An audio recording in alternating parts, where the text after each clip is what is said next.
I guess he didn't want me to give this speech. He just... Thank you. Thank you so much. Hello. Thank you. Hello to my big, beautiful, blended family up there. I love you so much. Aren't you proud of Cole? Wow. And a special shout out to my mother. I see you. My mother is the only person in the whole world who thinks Kamala is the lucky one for marrying me. And to Kamala, who, well, we just saw where she is. She's out on the trail listening to and talking with voters. Honey, I can't wait for you to come back to Chicago because we're having a great time here.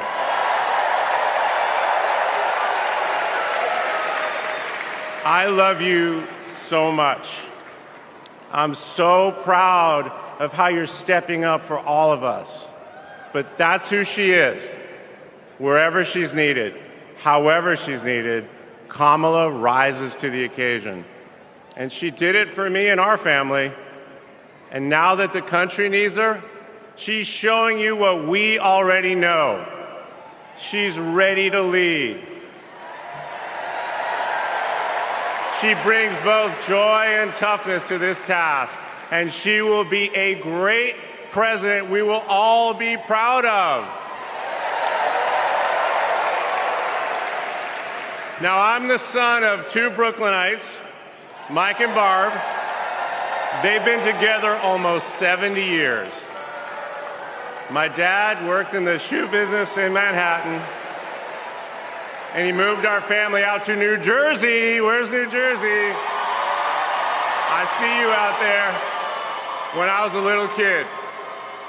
And in a lot of ways, I had a typical Jersey suburban childhood.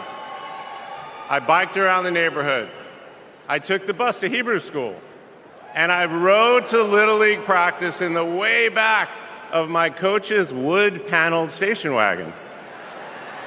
And if we did well, we got to have a Slurpee after. In my neighborhood, everyone left their garage door open. Wherever you ended up at dinner time, that's the family that fed you.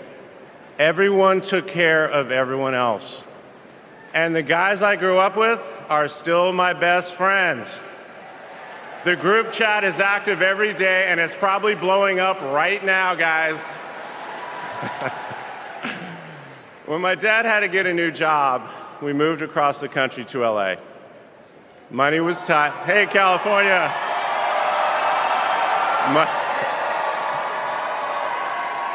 Money was tight, so I worked at McDonald's in high school for some extra cash. Not only was I Employee of the Month, but I still have the framed picture, which you just saw, and there was a ring, golden arches and all. And then I waited tables, parked cars. I was working full-time so I could afford to go to college part-time. And thanks to partial scholarships, student loans, and a little help from my dad, I got myself through law school. And I got my first job as a lawyer, which is also where I met the guys in my fantasy football league. And a lot has changed in our lives since the early 90s, but my team name is still Nirvana. Yes, after the band. I worked hard, and I love being a lawyer. And by the way, I still get to be part of the profession by teaching students at Georgetown Law School. I got married, became a dad to Cole and Ella. Unfortunately, I went through a divorce, but eventually started worrying about how I would make it all work. And that's when something unexpected happened. In 2013, I walked into a contentious client meeting. We worked through the issue, and by the end of the meeting, the now happy client offered to set me up on a blind date, which is how I ended up with Kamala Harris's phone number. Now, for generations, people have debated when to call the person you're being set up with. And never in history has anyone suggested 8:30 a.m. And yet, that's when I dialed. I got Kamala's voicemail, and I just started rambling. Hey, it's Doug. I'm on my way to an early meeting. Again, it's Doug. I remember I was trying to grab the words out of the air and just put them back in my mouth. And for what seemed like far too many minutes, I hung up. By the way, Kamala saved that voicemail, and she makes me listen to it on every anniversary. But that message wasn't the only unusual thing about that day. Now, Kamala, who normally would have been working hard at her office, just happened to be waiting at her apartment for a contractor to do some work on her kitchen. I was eating at my desk, which was not a regular occurrence for a busy lawyer like me who appreciated a good business lunch. But that's when she called me back. And we talked for an hour, and we laughed. Well, you know that laugh. I love that laugh.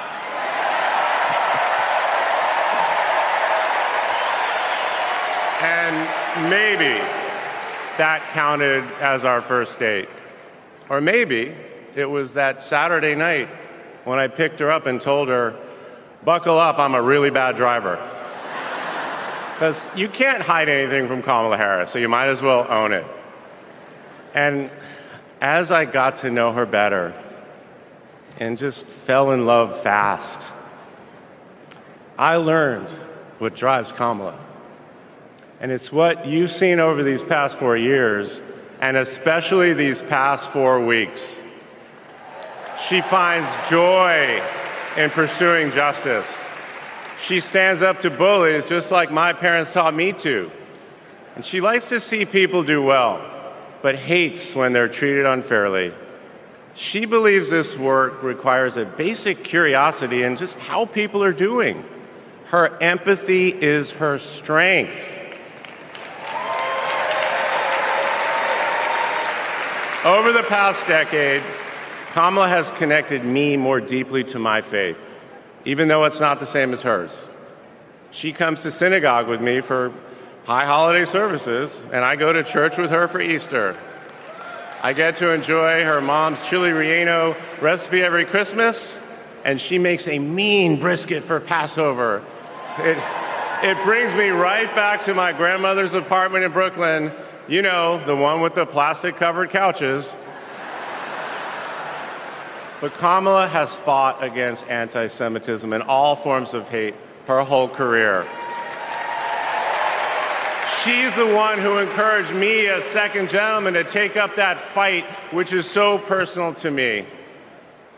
And those of you who belong to blended families know that they can be a little complicated. But as soon as our kids started calling her Mamala, I knew we'd be okay. Ella calls us a three-headed parenting machine. Kamala and Kirsten, thank you both. Thank you both for always putting your family and the kids first.